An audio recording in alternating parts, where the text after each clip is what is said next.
You're watching Good Morning Nigeria, reaching you live from the Nigerian Television Authority. Now, our talking point this morning is the next 2023 election petition. Election.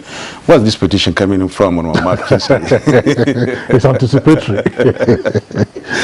Election project plan, that is. And joining us in the studio to discuss the topic is Nick Dezan, former Director, Voter Education and Publicity of the Independent National Electoral Commission, INEC. You're welcome to Good Morning Nigeria. Thank you for having me. Good morning, Nigerians. And also joining the conversation here in the studio is Ene Obi. She is the Country Director, Action Aid. Welcome to Good Morning Nigeria, Ene. Thank you very much. Good morning, Nigerians. All right, and also here with us on the studios to discuss the subject matter is Alhaji Yabagi Yusuf Sani, as National Chairman in Third Party Advisory Council, and is also the National Chairman of the Action Democratic Party, ADP. He was the presidential candidate in 2019. Pleasure to have you with us on the program this morning. Thank you very much. Good morning, Nigerians. All right, let's begin the conversation by taking advantage of the years of experience of Mr. Nick Dezan, who was a Director of Voter Education and Publicity at INEC and also Admin Secretary in the FCT. Nick Dezan, what is the whole idea of the election project plan for 2023? Is it a public document, or as it were, a private document solely for INEC to execute the 2023 elections? Well, let me start by saying that the only thing INEC does in secret or allows to be done in secret is the very act of your casting your vote during the conduct of elections. All INEC does is in the public domain. And the essence is to be transparent and to inspire confidence of Nigerians and all stakeholders. And the project plan draws, strength and inspiration from the strategic plan that was drawn up last year. And it also draws from the review of the 2019 general elections. It draws from the conduct of the elections, last year, particularly the Edo and Ondo governorship elections and several by-elections, that were conducted. And it also draws from the recommendations of the review of the 2019 general elections. And it also looked at the challenges that were faced in the conduct of the 2019 general elections, and the challenges also and threats that were confronted in the conduct of the Edo and Ondo governorship elections. Now, you recall that in 2019, because INEC didn't get funding in good time, its budget was not appropriated in time, it affected its logistics. And we had so many parties on the ballot to the extent that printing the ballots and other sensitive materials was a logistics nightmare. And so in addition to that, we also had other threats like COVID-19, under which we conducted the Edo and Ondo governorship elections. And we have seen also heightened insecurity in the country. These are threats to the conduct of the elections. And we also have other threats in terms of attacks in the conduct of 2019 general elections and other elections to the INEC website, databases, servers. And then we've also had this trend of fake news, misinformation, vote buying and trading. And this became particularly rampant during the conduct of the FCT governorship election, council elections, to the extent that Yaga Africa and CDD, reported through its observers that it was not only rampant, it was done openly. So these challenges are addressed by the project plan. And the project plan, drawing from all this, is an articulation of the roles and activities to be, carried out by ANEC and other stakeholders to deliver, elections that are seamless in 2023. And the idea is, to identify certain levels of activities. And the project plan has identified 231 of such high-level, activities to be conducted, during this period. And, as said earlier on, that it also draws from the implementation program. And if you look at the implementation program, you will see that certain activities were articulated across the 3 electoral cycles. And at each quarter of each of the cycles, activities are identified. The persons who are to carry them out are identified, and so on and so forth. So the project plan provides us with that template as to how we are going to conduct the elections on the part of ANEC and also stakeholders. And it also emphasizes the need for ANEC not only to be transparent, to be cost effective, to be professional, and to carry stakeholders as much as possible. I've said here several times that any time we work in Nigeria with concert, with determination, with synergy, we excel. And elections are so serious matters that cannot be left for ANEC alone. ANEC has long realized this, and since, if you look at the strategic plans, I think this is the 5th one. I started with the 2003 to 2007 electoral cycle under the watch of Dr. Abel Gubadia. And these plans, they are cognizant of the fact that elections are such huge and massive projects that you cannot conduct, or carry out haphazardly in a random or serendipitous manner. It must be planned and in a sustained manner, with people giving roles to play.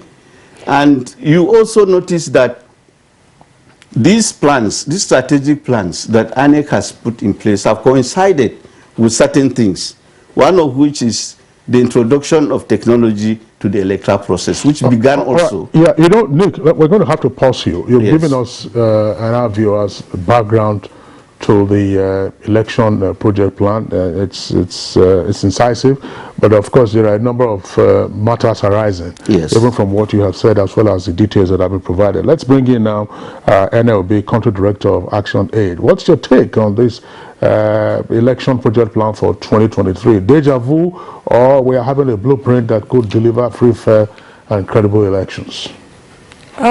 First, we want to say that it is good to plan. It's a great thing to plan, but carrying out to implementation, I think that's the reality that is on ground. I'm happy that ANEC, we congratulated them, and I want to say a big thank you to the media. Thank you to NTA. Thank you to all members, all the journalists that have been doing fantastic work in following up.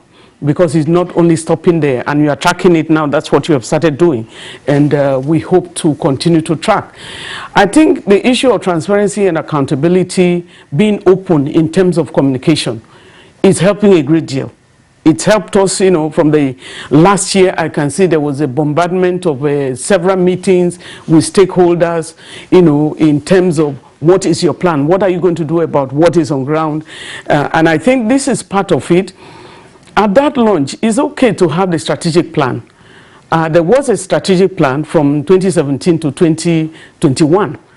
And when I look at the recommendations, because one of the good things that they also did with the plan is to review the past plans, to see what are the confusions, what are the challenges, and then going to the, the plan towards that's the strategic plan, and then the towards 2023 elections. When you look at them, you might have very similar recommendations. There were about, 12 recommendations or so, from the earlier plan, which ended in 2021. And when you look at the recommendations, it seems to be dovetailing in a lot of ways into the 2022-2026 strategic plan, which they have brought out the implementation, this election plan, monitoring plan from. Now that we're here, the implementation, if you remember in the struggle for the Electoral Act, there was a lot of struggle. Sign the Electoral Act. If you see us at the civil society environment, I'm the convener of civil society situation room on elections. And so these are basic things that we look at. These are things that we are following up on. And we called, we were worried because it was getting too late again. And we said, if the president did not sign, first I commend the president for eventually signing, though that was the 7th time. But I commend him for signing it because, again, there were so many things. There was a lot of politicking, thanks to the National Assembly too. There was a lot of in-work there, and we could see, I can see a bit of sabotage in the sense that some people didn't want it signed, other people wanted it signed, and so many things were being thrown in. Each time the bill went back and forth and all. But eventually it was signed. Mm-hmm. And I say kudos, congratulations to Nigerians. The implementation is what we are watching now. We look at one of the recommendations from the past plan was the issue of, the procurement, Public Procurement Act. That is a lot of hurdle for INEC in terms of planning and the pursuit of plans, because what Nick raised earlier about the production of the materials going into the elections, there will be delays again. Those things were some of the challenges that were raised by the plan. One thing that I like with the plan is that it did the review of the past and is telling you we are going forward now. What is it that we can put in place? When we said the delay of the signing of the bill, delayed it for 1 week, we went out en masse. And eventually that 1 week delay led to the 1 week postponement, a shift in the elections, meaning that if we didn't get it then, it would have been so much more. And the same thing is happening all over. Have they given them the funding? Implementation attracts funding. Have they released the funding for the year? Or will that lead to some other issues? Yeah, these are issues we'll keep talking to as we continue the conversation on Good Morning Nigeria. We thank you so much, NOB, for that opening slot. Let's hear from Yaba Gisani, National Chairman, Interparty Advisory Council, and National Chairman of Action Democratic Party. As a politician, how would you differentiate, if I may use this word, differentiate 2019, election project plan and 2023 election project plan? Well, thank you very much. First of all, let me congratulate INEC and, of course, congratulate Nigerians that we're lucky to have the team that we have, managing the affairs of the elections in this country today, headed by Professor Mahmoud Yakubu, a very fine gentleman, committed, focused, organized, and I think that shows that 2023 is going to be remarkably different in terms of successes from 2019, even though 2019 was also conducted under his watch. But the point I'm trying to make now is that they have the benefit of the experience of 2019, which has been dovetailed into 2023 plan, and I believe, like the saying goes, if you fail to plan, you plan to fail, and INEC has adequately, given enough time, energy to ensure that they plan well, so that we'll succeed. End of the day, the issues here, it's about the most important, operations, that is activities in the country, because elections are about recruitment of leadership, and the governance, which today we are battling with, has to do with how you recruit your leadership. So that is why no matter the amount of time and the resources that you give to this activity, believe you me, it's not too much, because end of the day, it is what matters, for this country. That's how this country will either make it, for God forbid, or we mad. But I'm sure we're going to make it.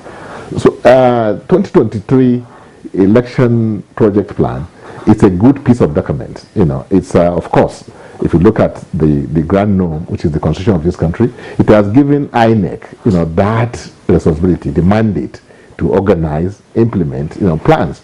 You look at the section 15, part 1 of the third schedule of 1999 Constitution, and also the section 2 of the just signed electoral, 22 electoral law. It gives INEC that responsibility. So they entirely are the ones responsible for the success of the elections that we are going to have in this country. Our worries in IPAC is the fact that this is a new electoral bill, electoral law, sorry, that we are going to implement. And we believe that, unlike INEC, in the past, when they are coming out with such an important, document, plan, they always carry us along, before the final document is prepared. But in this case, I don't know what happened. Political parties were not taken into confidence, were not, consulted on the plan itself, how it's going to be implemented, especially as it regards the timing, the time frame, because time is very, very crucial. And when you are planning for elections, you must bear in mind, which INEC knows, and that's why they have been taking us, into confidence in the past. Like I said, you are planning it for the political parties, because we are the one that really the Constitution has given that power to present candidates, to in fact conduct the elections are conducted for political parties. So, but I know this INEC, I know that there will be room for us to engage further to maybe present our views, because there are serious areas of concern, as far as political parties are concerned. For instance, the issue of when the primaries are going to start and when they are going to end. We know that the Constitution allows, us 180 days before the elections, to conclude all, activities leading to that election. But in this, time frame that the schedule that INEC has brought out, it's, they have given about 10 months, and we believe that, given the fact that the dynamics and then the goings on in the polity, and the fact that we need to give time for political parties who themselves are just coming into this new electoral law, to perhaps make mistakes and correct them before the elections itself. So the point I'm trying to make is that there's a need for the political parties through IPAC and INEC to sit down again and take a look at the timing. The plan is fantastic, believe me. They invested so much time and energy and to articulate that plan. And we welcome the plan. We are for it. We are on the same page with them. But we are talking about implementation. That's the timeline for the implementation, okay, especially primaries before the elections, election itself. Okay, Yawaji, let me just cut in here a little bit, and then let's exhaust some of these concerns you're talking about. You only mentioned one, talking about the primaries and the time for the primaries. What other concerns are there for the political parties as far as the EPP is concerned? Well, you see, the other concern is actually not within the purview of INEC. That is the big elephant in the room, which is the judiciary. What's good of, what his plan was, if at the end of the day somebody will go to court and then make a nonsense of all these things that we have done, like we have seen in the past, to the extent that some governors are today called Supreme Court governors. So I think we should have the judiciary to come, really to step up to the plate and ensure that when these things are done, at the end of the day, somebody somewhere does not go to procure judgment that will make a nonsense of everything that we are doing, in order to ensure that this country gets its bearing in terms of becoming the leader which God has given us position, to be. So judiciary, the kind of laws, the kind of judgments that have been given in the past does not in any way give one the confidence that all these good things that we have done, all the energy, all the resources, all the time we have spent, care is not taken, end of the day, it will come to naught. So this is another area that I want, and like I said, it's not within the purview of INEC, And the security agencies also, because we don't want a situation where they be compromised in the process of getting implementation process itself. That's what Ene was talking about. It's not the planning, in itself alone. But there are other issues, there are other key stakeholders, that must also step up to the plate and ensure that they imbibe that, nationalist, orientation and belief that to believe in this country, to believe that they owe it to this country to be above board. These are very important factors. INEC cannot do much about that, but we believe that as we continue to dialogue and then as we approach 2023, some of these things will have be put in proper perspective. So there are other issues that we'll talk about as we go along. All right. Thank you very much, Alhaji Yabagi. Let's bring in again Nick Dazan. Nick, again, help our viewers understand the cost elements in the election project plan. Our backgrounder stated that INEC says it's going to spend some 305 billion naira on the elections next year, and of that amount about 27 billion has been set aside for possible runoff. Elections are pretty costly, but when you look at some of these cost elements, you're wondering, is this going to be part of a supplementary budget to be sent to the National Assembly? Or is it already INEC's budget from which this is being drawn? What is INEC already executing its own budget for next year's election? What is the context of these numbers at this time? Well, the context is that, first of all, INEC spends a lot, on staff, ad hoc and permanent, during the conduct of elections. Recall that before now we had nearly 120,000 polling units. And on election day, you have not less than 4 ad hoc staff manning each of these polling units.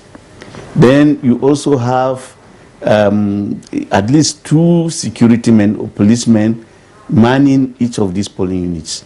Now with the expansion of voter access to polling units, that is when more polling units were created, to decongest the former polling units, we now have a larger number of polling units.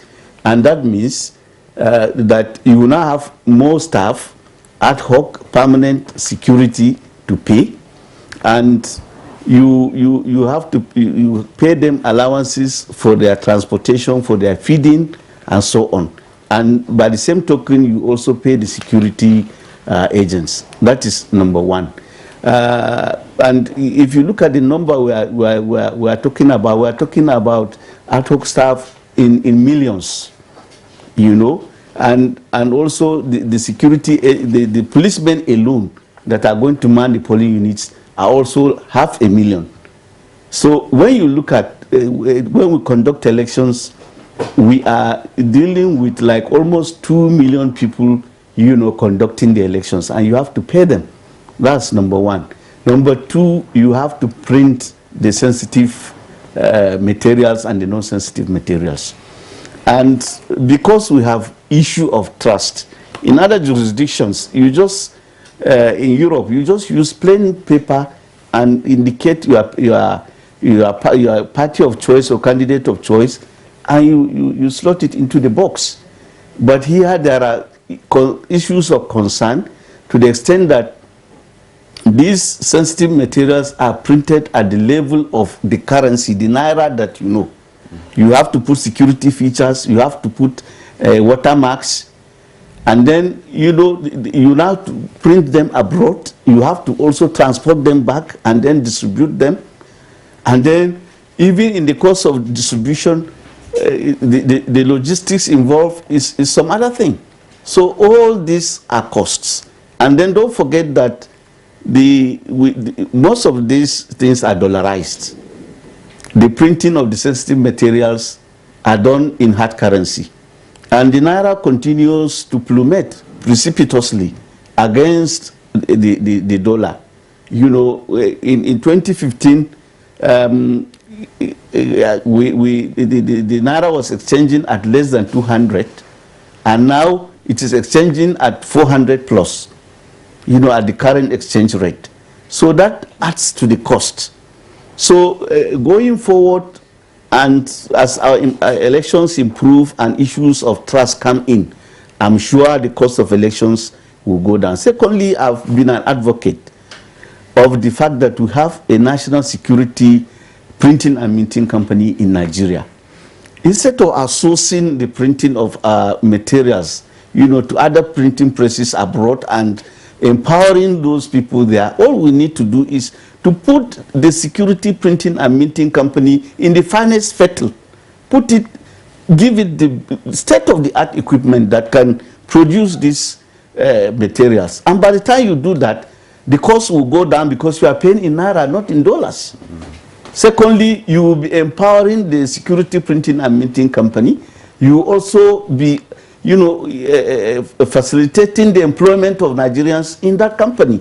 So I believe that by and by, when we do the needful and we address some of these concerns and our elections get better and less rancorous, and the preeminent stakeholders, the political parties, do the needful. Because he said a number of things that, you know, I think the ball is really in the court of the political parties.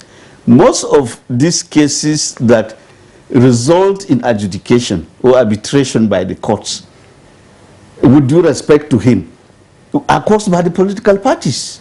They foist candidates. They don't respect even their constitutions and manifestos. And because of that, at the end of the day, people go to court, and then the courts order INEC to conduct elections, and at which costs? It takes not less than 1.5 to 2 billion naira to conduct a governorship election in Nigeria.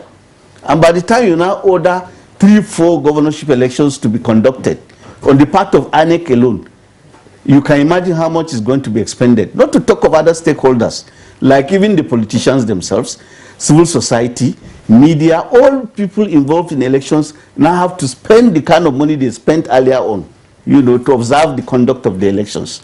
So the political parties need to do the needful. And I'm surprised that he is saying that, is also suggesting that INEC does not engage with them, particularly in respect of this project, because I was part of it.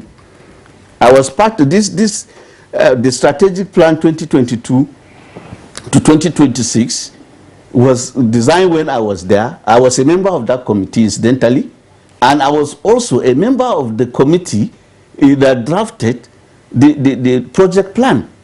And we tried as much as possible, you know, to engage with all stakeholders to make sure that we collected their inputs. And that explains why even during the presentation, political parties, members of civil society, the media, all stakeholders were invited to the presentation. And it has been like that, you know, right from the beginning of time. From 2003, you know, when we started this process of planning, we had always engaged with stakeholders. And we had consciously and deliberately increased, or rather INEC has consciously and increased its frequency of engagement, particularly with political parties. And I'm aware that after the break, the summer break, INEC again will re-engage with, you know, the political parties and other stakeholders. And I'm sure that these issues, you know, will arise and they will be debated, they will be discussed. But, you know, what I'm trying to say is that there has always been this overarching concern on the part of the Commission to engage with stakeholders. Because the INEC has realized that it cannot successfully conduct any election on its own. It must engage with others. It must let, you know, with stakeholders. Nick, thanks again for your explanation. One other aspect that is left untouched, maybe the other guests may speak to this. I was talking about the amount that INEC says is going to spend. You provided a justification by explaining how INEC spends money, which is fine.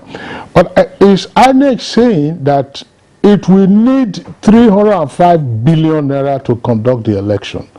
and therefore have a supplementary budget, or we already have the amount that we are going to, that has been voted for us, of this amount, this is what we are going to spend on the conduct of elections, because, I mean, other than elections, INEC also has other activities. So that's what I'm not quite clear about. And then you have a sense of why these numbers are the way they are. Are they presenting them now as a prelude to a supplementary bill, or I don't know, supplementary appropriation bill, or what?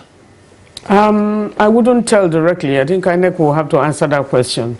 But I can say that the planning has been on. And so the Act provides that the money for the running of the election be released 12 months, you know, to the election. And as at the time that the Act was passed, I think 1 month down the line, the money had not been released. I don't know now if they have gotten. INEC did not come out to tell us that the money has been released. But we are monitoring that as well. And the government needs to take responsibility. The government of Nigeria is not only because implementation is everything. And that's why we are calling on all stakeholders. Calling on Nigerians. It's not only the key stakeholders that we're mentioning. All Nigerians that put their hands on deck. Because one of the things that it's very, very apparent now is voter apathy. Voter apathy is major in terms of those who are coming out to vote. That showed up in the 2019 elections, where we have about 84.5 million voters, and then only about 27 voted in the general election. And that means 50-something did not vote at all. And that is our major concern. What are the concerns about voter education? Have they started voter education process? They are still now going through the plans that we're talking about. But voter education ought to have started. Because the timeline for you to stop registration and transferring of your voting in order to meet up with the permanent voters card is also, you know, we are almost a couple of months to the closure of that scenario. So if you have not registered now with the continuous voter registration that is going on, if you have not registered, if you have not done it, in the next few months, it's going to close. And you are not starting voter education. You are not talking to Nigerians about it. And I think these are areas that we need to focus on. So the monetary aspect will allow INEC to take the plans to the market. You know, to take them for the implementation of the plans. But if they don't have the money, can they meet up with that? Because we had crisis when, during Anambra election, you know, it was a lot in terms of voter education. INEC could not go out into because of the nature of the election then. But we are now here, and we are missing the civic education that needs to accompany, because we have a lot of Nigerians who have gone to above 18 since the last election. And so how do we mobilize them? People, issues of trust is there. They don't have confidence in the system. There's a lot of unemployment, which is addressing issues of, you know, a lot of people feel their voters don't count. But we can say now that voting will count. If you dare to go, because the BVAS is constructed to limit issues of fraud in elections. And if we are able to, except if you don't go to the voting, if you don't go to the polling unit, we also have the crisis of populating and depopulating the congested polling units to repopulate those polling units. Because in the last election, an example is the FCT election, where sometimes you have 3 people who are in one polling unit. And the beauty of the BVAS is that you can't move from one polling unit to go and vote in the other, because those 3 can only vote where they are. And so the issue of having 5,000 in this polling unit, and next to it you have 1 person, you know, or 3 people in the polling unit, and you have the 4 officials really seated there. I think these are issues that we need to look at. Since other stakeholders are involved, the security is involved. It's not only INEC. Are they doing their bit? Do they have funding implications that they can also do their bit? And if we have the party, you know, the political parties, what they are doing, I think in all of it, what we are saying with this election, we need everybody to stand up right for Nigeria. Okay. We need everybody to be accountable for their role, that you have a role, not only INEC, but if INEC needs to carry out its duties, they are employed to do the job. They need funding to be able to implement. For the civil society, we will monitor. but you monitor what is on ground. If you are monitoring INEC and INEC tells you, but I don't have money to execute, money has not been given to me, where do we go to? So let them be given what they need to do, and so that every department in INEC is ready for the election, and then we need to move on from there. Okay, thank you, NLB. It's natural that one will feel that the INEC by now should have gone far in trying to, actualize some of these plans, given the fact that we have some few months ahead. But nonetheless, let's take a cue from what Ene said, Alaji Abagi. Let's hear from you. Voter education is one of the concerns of Nigerians and of concerns of civil society organizations, the political parties and the rest of them. But listening to the INEC chairman last week when he was, presenting this EPP, one could see and could hear how the concern is from him and from INEC about, general participation in the success of this election. Talking about voter education generally is not the sole responsibility of INEC. Of course, we are doing our bit as innocent, and of course, that's one of our major roles here. Political parties have a great role to play. Voter education is one of the concerns. What would you say about this? Well, thank you very much, but let me quickly make a correction of impression that Nick was trying to give, that I said INEC is not consulting sufficiently with us. No, I didn't say so. At every point of the process, INEC calls us either sometimes individually, collectively, for us to share experiences and see how best this thing can be done. The point I was trying to make is that in the final analysis, when this document was prepared finally and presented to the public, normally INEC will call us and say, this is what we are going to present. What do you think as stakeholders in this case? For instance, the chairman himself, I'm talking about Professor Mahmoud Yakubu, last week or so, announced that parties are required to submit the registers of their members, both in soft copy and hard copy, 30 days to the election, to the primaries. So today, not all parties really, I don't know which party really has its registers, ready, in hard copy and soft copy.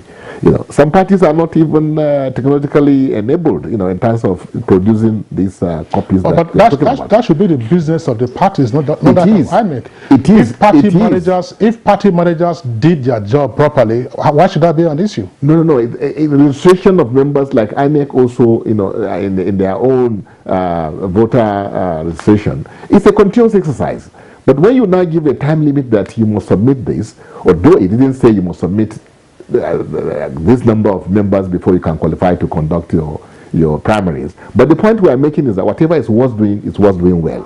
We believe, given also the fact that the elections in Osun and Ekiti is coming, ending by July or so, we feel that you never know what may come out from those elections. So the timeline given by INEC that by June 5th or so, that primaries should be conducted, should be concluded, all activities from is what we are saying, that perhaps we could again sit down together and look at it and see how do we ensure that these things are done properly, that people are not put in a straitjacket kind of thing and then you make mistakes. That's all I'm trying to say.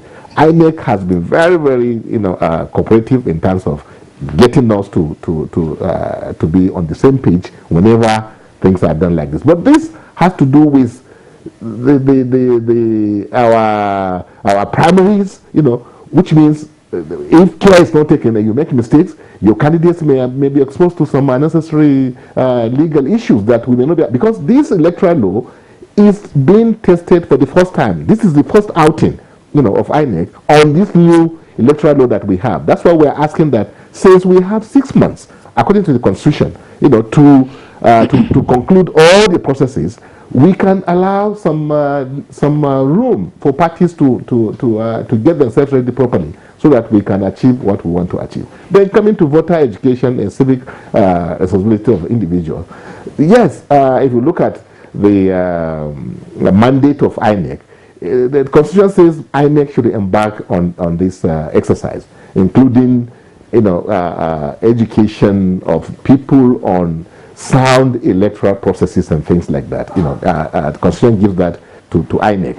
parties, of course, are doing their own. IPAC, in particular, we normally organize road shows and things like that before every elections. You know, we try to see how we can sensitize Nigerians, mobilize Nigerians, so that we will achieve, you know, participation. That is, people coming out to vote. You know, this voter apathy thing, you know, will be reduced.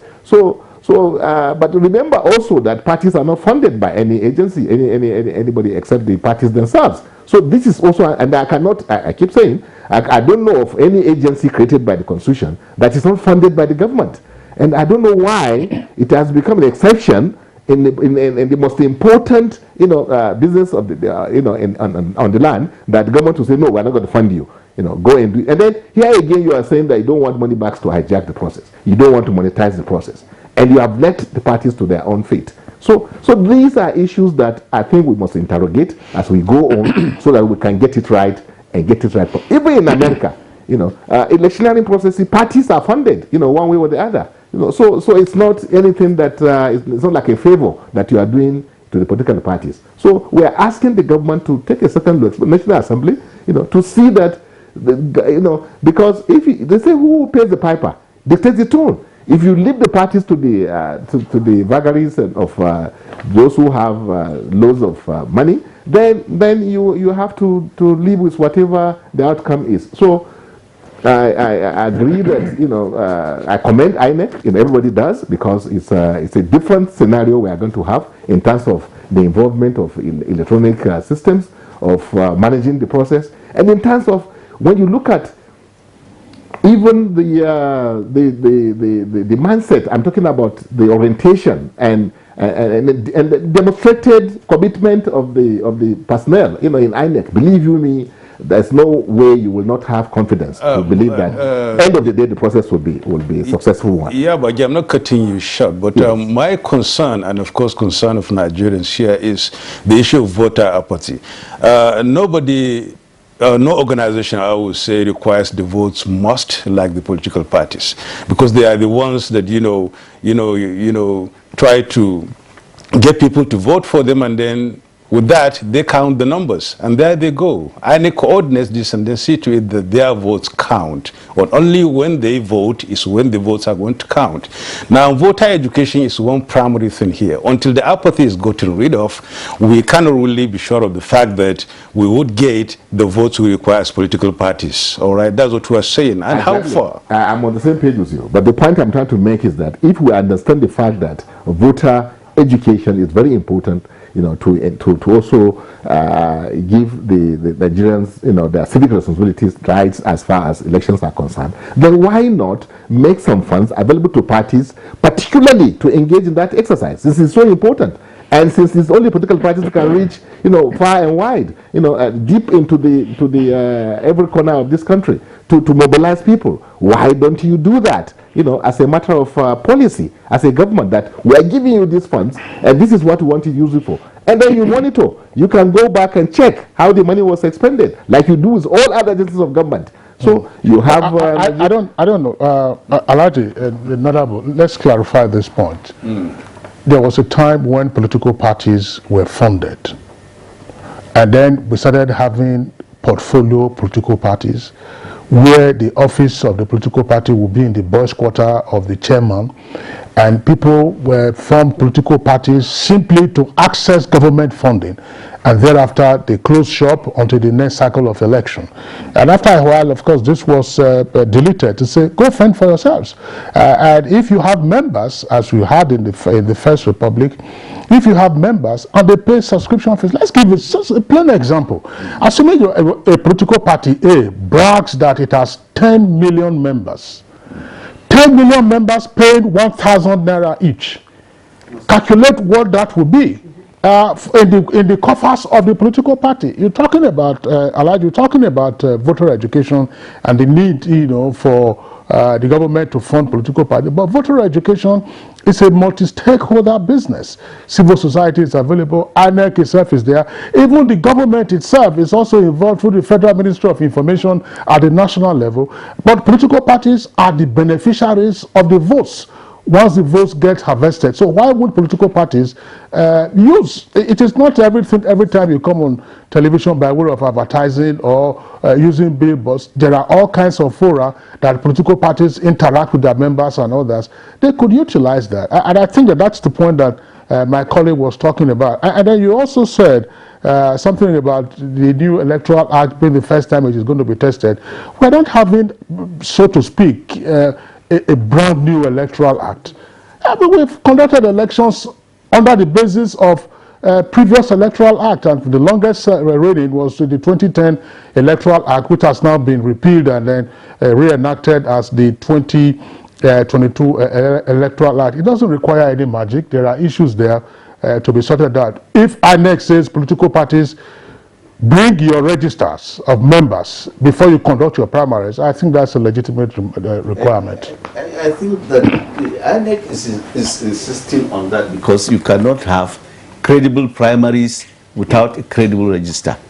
INEC long realized this, when we were using manual registers that were, subject to padding. And that was why, we went electronic and improved on that register. And by the same token, I think the political parties owe it to Nigerians, as the preeminent stakeholder in the process, to show example. And I think it doesn't make sense to canvass for timelines that, are informed and undergirded by the law to be altered.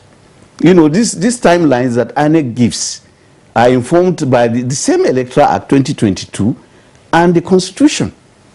And so for you to now insist that INEC should now, reverse or make allowance for... We're not saying that you violate the Constitution. The Constitution says 180 No, but because that is what it will amount to.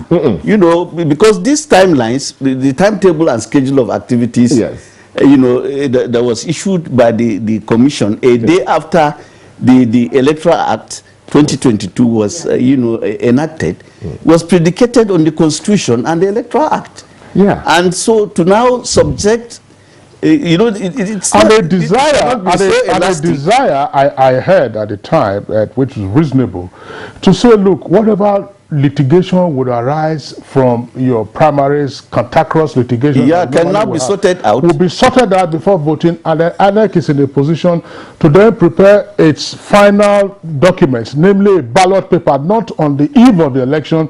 You are being told to include a political party or otherwise. I thought. The idea is, for even the political parties to conduct their primaries and for the candidates to swear to affidavits that the particulars that they submitted are valid, so that we run away from this issue of people going to court after the elections have been conducted, and then we now have court-ordered elections. So I think what the law seeks to do is to sanitize the system, and also to give INEC that latitude to procure the materials, and services for the conduct of the elections. And it takes 3 months for you to procure, based on the Procurement Act 2007. Nick Dazan, we will talk about the procurements and, of course, the sensitive materials and the rest of them when we come back from the break. We have a little more issues to discuss on EPP. There are so many issues we haven't really touched, but it seems Nick Yawag is itching that says some people all the same, just keep your, keep it mute for a while. We'll be back in a moment with more on Good Morning Nigeria. Stay with us. I bring you wonderful news. The village headmaster is coming back to your screen.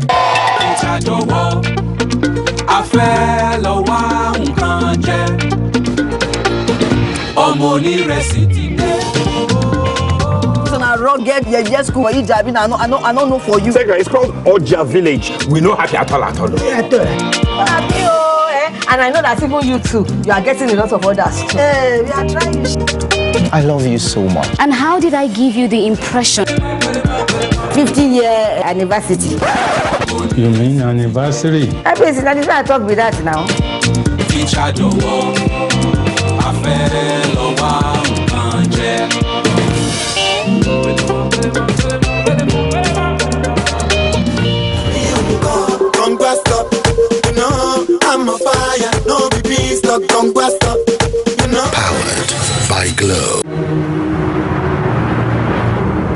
Did you know that a quarter of the world's deaths from malaria is in Nigeria? And the reason being a mosquito that spreads malaria, a disease that puts everyone's life in distress. We believe that protection and prevention is the best cure in the fight to end malaria. Mortein insecticide with its improved formulation kills 100% mosquitoes that spread malaria. So spread the message of how we can fight to end malaria with Mortein. Mortein, our #1 choice. Knock, knock, knock. Have you had breakfast this morning? I'm talking about a Kellogg's breakfast. It's fortified with the essential vitamins and minerals so you can stay active and alert. Yummy. So tasty, so nutritious. Do you run a breast or cervical cancer service? Are you a private or public laboratory, clinic or hospital that offer any of breast imaging, cervical cancer screening, HPV vaccination, or other breast or cervical cancer services? Is your service a primary, secondary, or tertiary center located in any part of Nigeria, no matter how remotely located it is? If yes to any of these questions, then subscribe to the OCI Foundation's Savvy Breast app and become accessible and visible to millions of Nigerians. It is all for free. To subscribe, just type the Savvy Breast application form on Google or go to the OCI Foundation's page on www.ocifoundation.org and search for Savvy Breast application form. Complete the form and submit, and let millions of Nigerians patronize you, all for free. Become part of the OCI Foundation's quest to tackle breast and cervical cancers in Nigeria, and join us as we rise by lifting others. Welcome back. You're watching Good Morning Nigeria. We're discussing Annex 2023 election project plan this morning with Nick Design, former Director of Voter Education and Publicity of the Independent National Electoral Commission, and of course N.A. Obi, Country Director, Action Aid, and Yaba Yusuf Sani, National Chairman, Interparty Advisory Council, and National Chairman of the Action Democratic Party, who was also its presidential candidate in 2019. Gentlemen and lady, we may be running against time now because there are issues we need to really touch, and it seems time may not be on us. I want to be a little bit precise here in trying to, respond to these issues. We were discussing the issue of voter education at the beginning, before the break really, and let's move on a little bit to some concerns by Nigerians now, talking about, issues of functionality of devices, and of course prompt commencement of polls, and indeed improved logistics in this regard. These are issues and concerns by Nigerians in trying to see to it that when addressed, it will go a long way in ensuring that the EPP succeeds, and of course elections become really credible and inclusive. Okay, I think for the issues of logistics, I think that is one thing that INEC has been trying to deal with, and they were very, very open about it in terms of what are they meeting at the front level, on the front line. We had a lot of concerns during the Anambra election because of the situation on ground. Anambra was a bit hot. I would say that we had issues where people down tooled that morning. Even the vehicles that they had paid for, say, I cannot. Somebody withdrawing hundreds of vehicles on the morning of the election, it left INEC stranded. But as long, they need to be open, they tried, if they could conduct election, and they did conduct in Anambra, I believe that they can conduct elections in every aspect. But the logistics, they've been open in terms of how do you cope with working with the National Union of Road Transport Workers, with at the state level and at the different levels to cover. This is no longer state. We still have by-elections that are coming. Yeah. Ekiti is right around the corner. And we have, Oshun as well. We want to see a test case where there is improvement in every stage, if we move from one state to the other. When we went to Anambra State, the BVAS, that's a biometric and verification, biometric verification and accreditation system, BVAS, was very, in the big election itself, there was some malfunctioning because many of those who were trained down tool that morning. But once we called INEC, the technical people who were supposed to monitor at the office level were released to the field. Things changed a bit.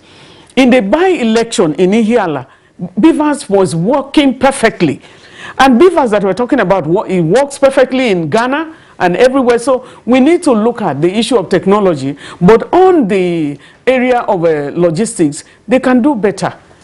But we have to work with the Nigeria Labour Congress to be able to work with even the National Union of Road Transport Workers, the drivers themselves, because that system, there is a build-up. And ActionAid is trying to see what they can do to support, I think in the Osun election, to look at, logistics as a special project to see what happens. And so is there, and sorry to interject, still riding on what Nadabo asked, is there a sense in which INEC is too over-centralized?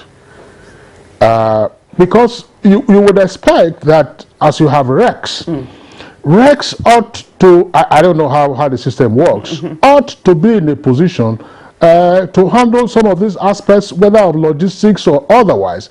Yes, you have an arrangement with NOTU, that's National Union of Road Transport Workers, and so on and so forth. What then is the responsibility of the state RECs? In terms of cascading down, is it only the plans you have at the national level that they will be dealing with? No, there are plans at the, I think, sorry to cut you short. I think the way ANEC engages with the NURTW and NATO is that at the headquarters level, there's a memorandum of understanding as to how to relate and also the requirements of the commission. And the RECs in the states are allowed also to engage with the Union of Road Transport Workers and transport owners at the level of the states. So it's decentralized to a large extent, even though the funding comes, from the headquarters. But the relationship, the interface is usually between the resident electoral commissioners, the administrative secretaries, with members of the National Union of Road Transport Workers at that level.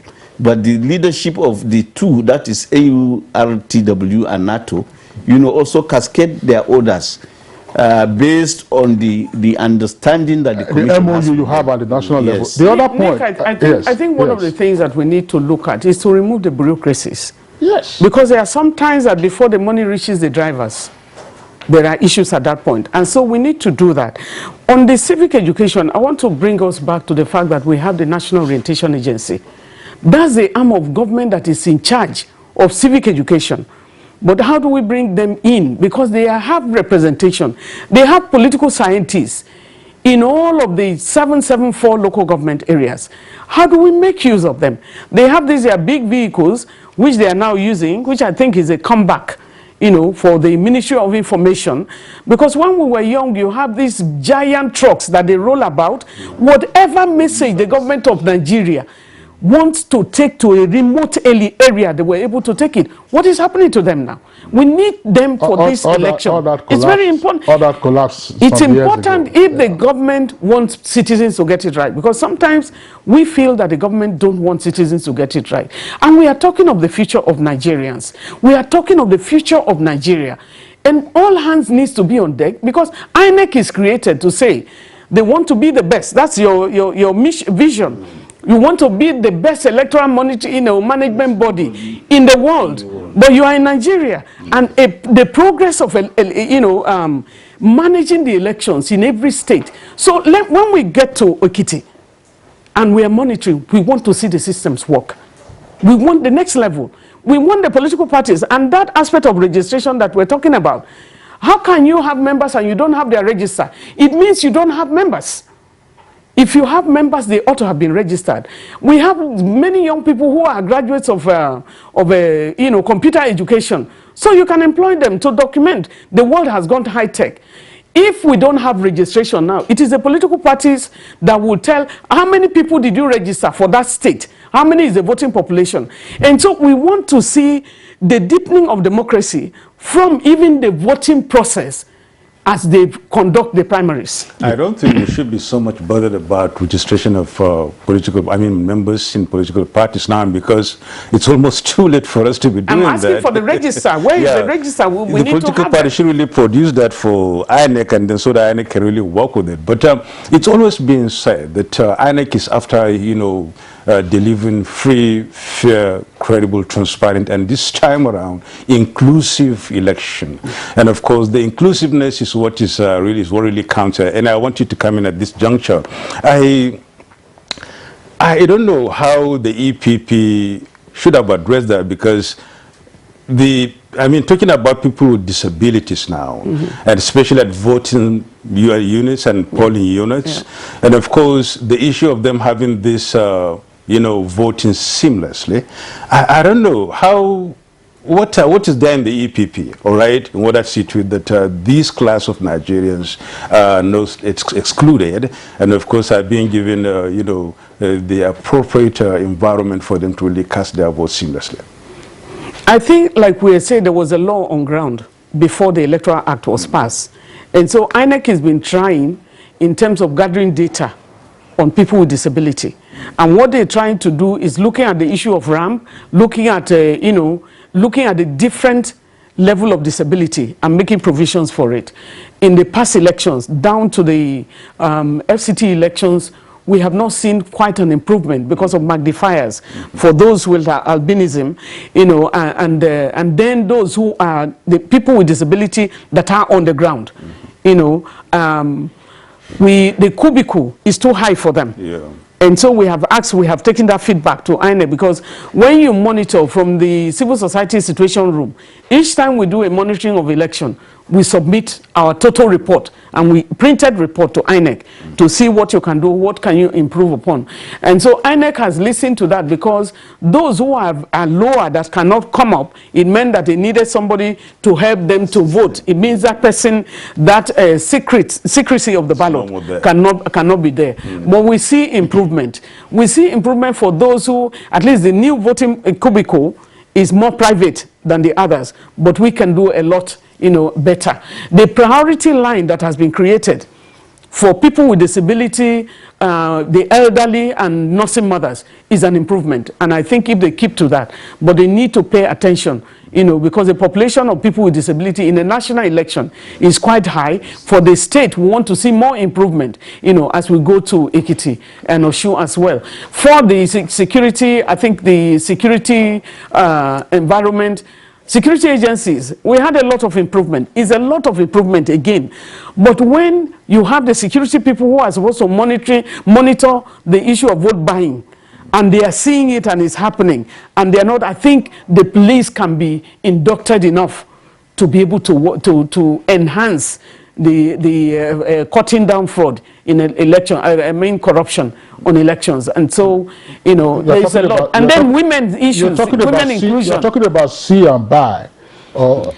See and buy. The way it's happening now, you can't just go, you can't follow people like the way they used to follow to the polling station. This vote buying and trading is seriously concerning, in the sense that it can alter, it affects the integrity of the election, and it can also influence the outcome of an election. Yes. But I'm sorry, Nick. Yes. I know that we can open up that perspective and probably not wrap up today. Okay. Earlier, you were talking about your pet idea that INEC, this is now my own phrasing, that INEC is too obsessed with procuring some so-called sensitive materials from outside of our shores. Yes. What is the challenge with INEC patronizing the mint? You have a mint here in Abuja. You also have a mint in Lagos.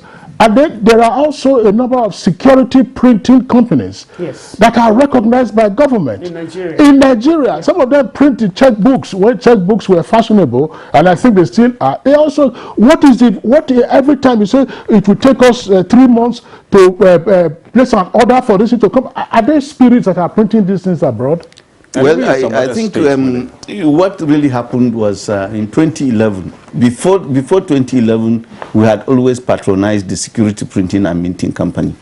But in 2011, when we assessed the machines they had, some of the machines had gone obsolete and they didn't have the capacity to print with the speed, with the secrecy that ANEC required, and that was how ANEC started outsourcing the printing. That was in 2011. Yes.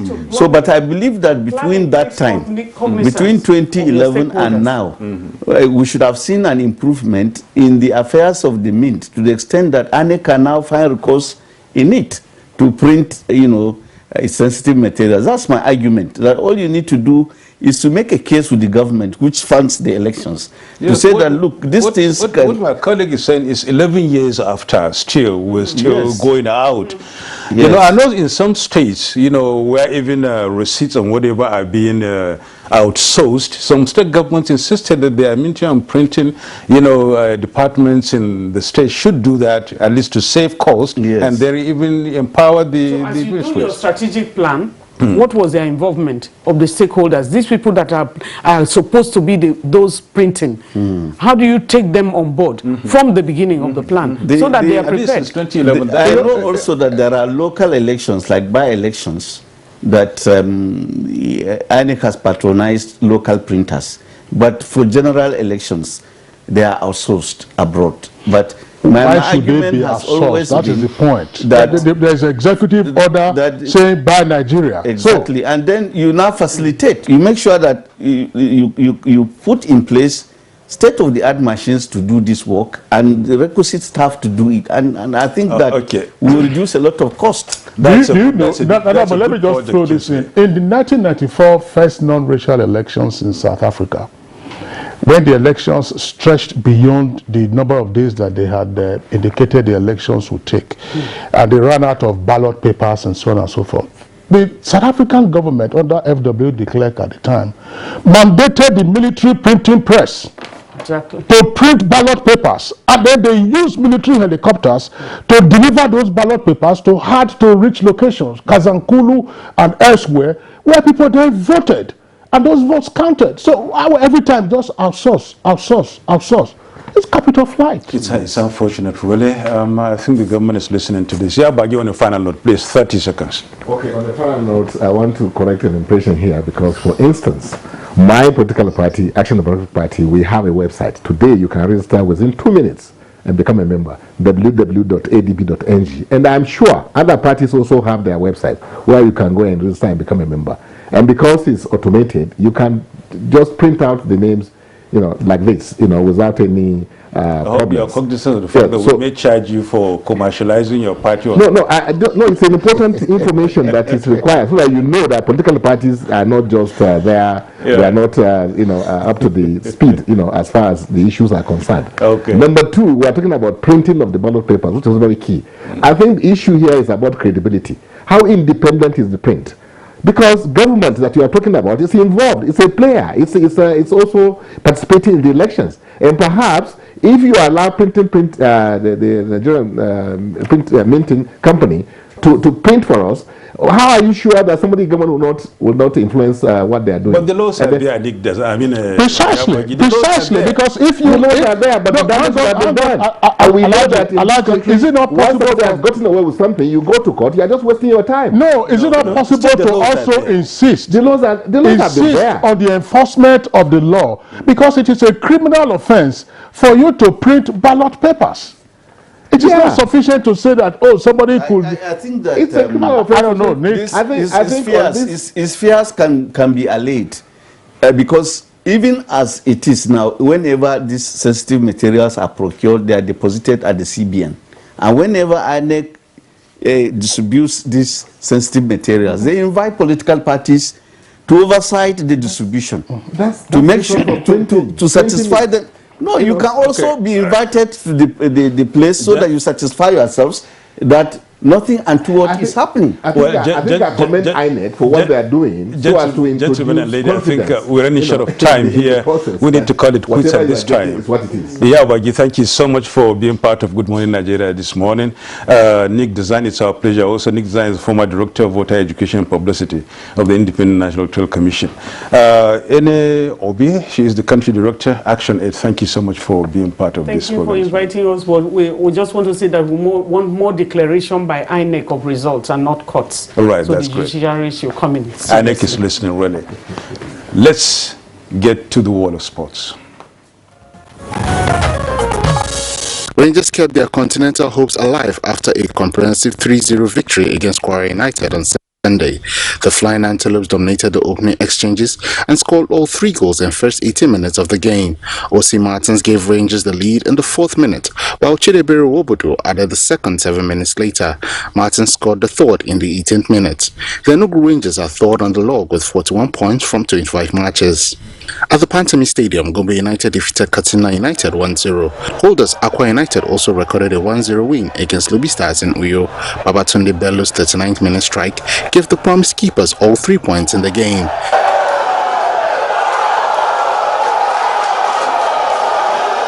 The Nigerian's top flight league continued on Monday when 8-time champions Enyimba traveled to face Shooting Stars.